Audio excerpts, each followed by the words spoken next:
नमस्कार दोस्तों। आशा करता हूँ आप सभी लोग अच्छे होंगे, स्वस्थ होंगे, अपने अपने जीवन में खुश होंगे। मैं महादेव और महाकाली से प्रार्थना करूँगा कि आपके जीवन में सदैव खुशियाँ ही खुशियाँ रहें और आपका जीवन मंगलमय गुजरे। तो दोस्तों, आज का जो टॉपिक है ये महाकाली को लेके है। यानी कि जो मैं बात आपको बताने जा रहा हूँ, जिस बात पर मैं रोशनी गेरने जा रहा हूँ, वो महाकाली को लेकर है। महाकाली जो हैं, माँ काली कह दो या महाकाली कह दो या शमशान वासिनी कह दो या योगिनी कह दो, जोगनी कह दो, ये सब एक हैं दोस्तों, क्योंकि माँ तो माँ होती है। ये वीडियो जो मैं बना रहा हूँ, मैं उन लोगों के लिए बना रहा हूँ जो कि महाकाली को सीरियसली नहीं लेते हैं, और यानी कि एक तरीके से गंभीरता से नहीं लेते हैं। एक तरीके से ये देखते हैं कि हाँ, हमने कहीं से भी मंत्र उठाया और बस करने बैठ जाइए, जैसे जैसा उन्होंने कहा है आप ऐसा ऐसा करिए। देखिए, कोई भी सिद्धि या मंत्र या भक्ति होती है वो निस्वार्थ होती है, सच्ची भावना से होती है। और यदि आप उसमें कहीं भी अटक गए हो, ठीक है, फिर वहाँ से आप बाहर निकलने का रास्ता ढूंढते हो, तो आप ऐसी नौबत ही क्यों लाना चाहते हो कि आपको किसी का सहारा लेना पड़े। ठीक है दोस्तों, तो आप कृपया करके ऐसी कोई भी साधना ना उठाएं। जैसे कि लोग बड़ी बड़ी साधना उठा लेते हैं, शमशान वासिनी की, पिशाचिनी की, और एक तरीके से यक्षिणी की।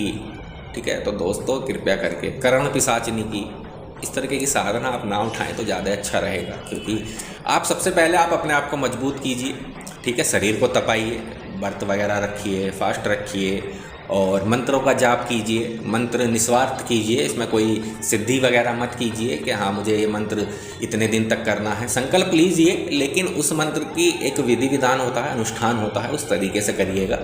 ठीक है, और मैं ये भी कहता हूँ कि यदि आप करना चाहते हैं तो सबसे पहले आप कोई गुरु ढूंढिए। यदि आप इस क्षेत्र में आना चाहते हैं, इस लाइन में आना चाहते हैं, लोगों का भला करना चाहते हैं, जगत कल्याण के हित के लिए आप लोग सीखना चाहते हैं, तो दोस्तों देखिए, इसकी विद्या भी होती है, इसकी पढ़ाई भी होती है। ये नहीं है कि मंत्र द्वारा ही सभी चीज़ें चलती हैं, इसकी पढ़ाई भी होती है। पढ़ाई में ये होता है कि ये नहीं है कि पढ़ाई इस तरीके से होती है कि आप ये मत समझ लेना कि इसकी कोई किताब मिलती होगी वहाँ से, नहीं।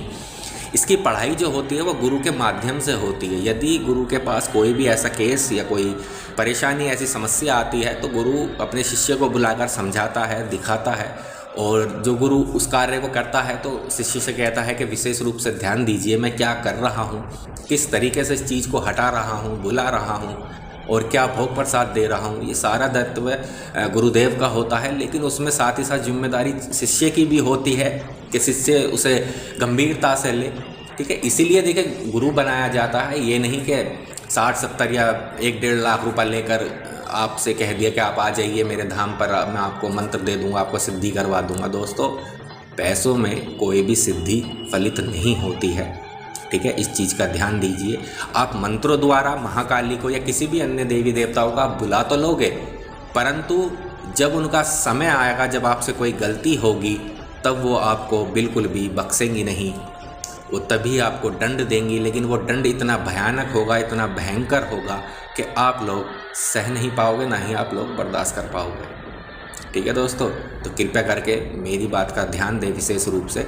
देखिए, मैं पहले वीडियो काफ़ी लंबी बनाता था, लेकिन जैसा माहौल चल रहा है, जैसी सिचुएशन मैं देख रहा हूँ, लोग ज़्यादातर महाकाली को लेकर ही सेवा कर रहे हैं, और उनका एक तरीके से भजन कीर्तन जो भी करते हैं वो सही कर रहे हैं। मैं ये नहीं कहूँगा कि आप लोग गलत कर रहे हैं, अच्छी बात है, करना भी चाहिए। आप धार्मिक बन रहे हो, एक नई चीज़ की एक शुरुआत कर रहे हो, परंतु उस चीज़ में ये भी ध्यान दीजिए दोस्तों कि आपका गुरु होना बहुत ही अनिवार्य है। देखिए, मैं बार बार हर वीडियो में मैं ये कहता हूँ कि आपका गुरु होना बहुत ही अनिवार्य है। मेरा उद्देश्य ये नहीं है कि आप मुझे गुरु बनाइए, क्योंकि गुरु बनाने का मतलब ये नहीं होता है कि आज आपने मुझसे बात करी है, किसी से भी बात करी और कल को उसने कह दी कि ठीक है आप आ जाओ, मैं आपको शिष्य बना लूँगा।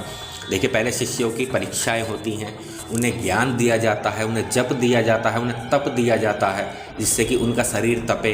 क्योंकि यदि गुरु आपको कोई भी शक्ति आपके शरीर में बुलाने का आवाहन करेगा, तो क्या आपकी इतनी क्षमता है कि उस शक्ति को आप अपने शरीर में निवास स्थान दे पाओ?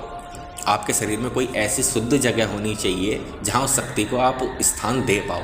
यानी कि जब भी आप आवाहन करो तो वो शक्ति उस जगह आकर विराजमान रहेगी, और वो वहाँ से वचन वगैरह जो भी आप उनसे पूछोगे वो उनका देगी। परंतु कुछ लोगों ने ये सोच रखा है कि हम तो सिर्फ 41 दिन की या 31 दिन की या 20 दिन की साधना हो और जल्दी से जल्दी करें। देखिए, ज़्यादातर लोगों का इस चीज़ को लेकर मन में लालच होता है, ठीक है, क्योंकि अधिकतर तो लोग यही सोचते हैं कि हम पैसे वगैरह कमा पाएँ, ठीक है। देखिए, ये कमाई का ज़रिया नहीं है। मैं आपको बता दूं, हर चीज़ की एक कीमत होती है, ठीक है दोस्तों। कीमत का मतलब आप नहीं समझ पाओगे, परंतु मैं समझा देता हूं आपको। कीमत का मतलब पैसा नहीं होता है दोस्तों। यदि आप किसी से अधिक पैसा लेते हो इस क्षेत्र में या इस कार्य में, इस विद्या में, तो ध्यान रखना, आपको ब्याज का भी ब्याज भरना पड़ जाएगा। ये बात ध्यान कर लेना, क्योंकि शक्तियाँ जो होती हैं किसी की नौकर नहीं है, किसी के वश में नहीं है। हाँ, जो ज़्यादातर जो तांत्रिक लोग होते हैं वो कहते हैं मेरे पे महाकाली है और मैंने ये सिद्धि कर रखी है, मैंने ये सिद्धि कर रखी है। कर रखी होगी, अच्छी बात है, करनी भी चाहिए, परंतु इस चीज़ का वो विशेष रूप से ध्यान दें कि जब उनका अंतिम समय आएगा या यदि उनसे कोई गलती होगी, क्योंकि हम इंसान हैं, हमसे गलती तो ज़रूर होगी। मुझसे भी काफ़ी गलतियां हुई हैं, लेकिन मैंने उन गलतियों को एक्सेप्ट किया है, उन गलतियों को सुधारा है और माँ से मैंने प्रार्थना भी करी है, गुरुदेव से भी प्रार्थना करी है कि उस संकट से मुझे उन्होंने उभारा भी है। परंतु मैंने जो गलतियाँ करी हैं दोस्तों, मैं यही चाहता हूँ वो गलती आप ना कर बैठें, ठीक है। यही उद्देश्य मेरा YouTube पे आने का है कि तो कृपया करके मेरी आपसे हाथ जोड़े की विनती है, कोई भी ऐसी साधना आप ना करें जिससे कि आपको पछताने का भी मौका ना मिले, ठीक है। मैंने आपको बता दिया है कि कोई भी शक्ति यदि आपके शरीर पे आती है तो सबसे पहले आप अपना शरीर मजबूत कीजिए, ठीक है। गुरु बनाइए। यदि आपको जब तक गुरु नहीं बनता है तो आप किसी भी मंत्र का जाप कर सकते हैं। ओम नमः शिवाय ओम का जाप कर सकते हैं, ओम कालिके नमः का जाप कर सकते हैं, ओम श्री हनुमंते नमः का जाप कर सकते हैं, सीताराम का जाप कर सकते हैं। यदि आपको और कुछ भी नहीं आता तो लंबी सांस खींचकर आप ओम का जाप कर सकते हैं दोस्तों। इससे ओम शब्द से भी हमारा शरीर काफ़ी स्वच्छ होता है, काफ़ी रोग दूर होते हैं और काफ़ी हमें शांति का अनुभव होता है, शांति भी मिलती है और एक हमारे आसपास का जो वातावरण है काफ़ी हमें अच्छा लगने लगता है। तो ओम शब्द में वो शक्ति है दोस्तों को शायद ही किसी मंत्र में होगी। मैं नहीं कह सकता, लेकिन जो मेरा अनुभव है मैं देखो आप लोगों को वही बताता हूँ, ठीक है दोस्तों। तो कृपया करके विशेष रूप से मेरी इन बातों का ध्यान दीजिएगा।